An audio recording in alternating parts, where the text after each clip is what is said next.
Ano to? Moss, putik. Yung putik galing sa bahay ng anay. Tapos may ano tawag to? Yung kokopit. Yan, kokopit yan. Tapal-tapal. Naubos na kasi yung ano niya, oh. Wala na siyang halos ano. Dahil isa sa mga napabayaan. Kaya ngayon iaayos natin. Ayan. Lagyan uli natin ng moss.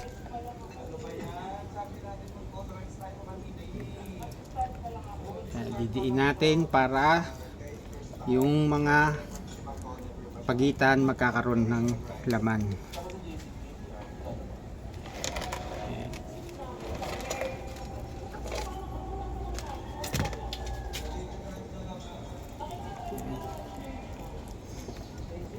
Itong bato na to, adobe lang yan na inukit.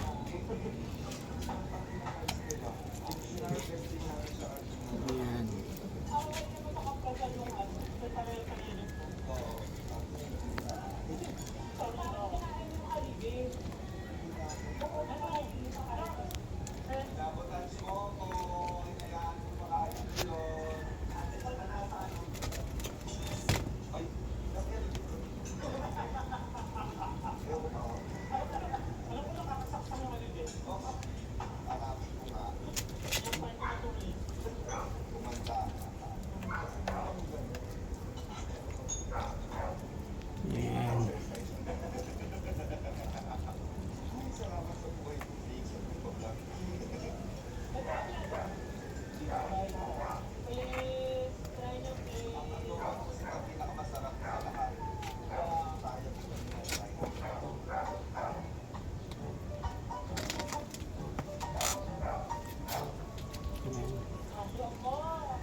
Gusto ng Picos, Texas yung ano, kokopit.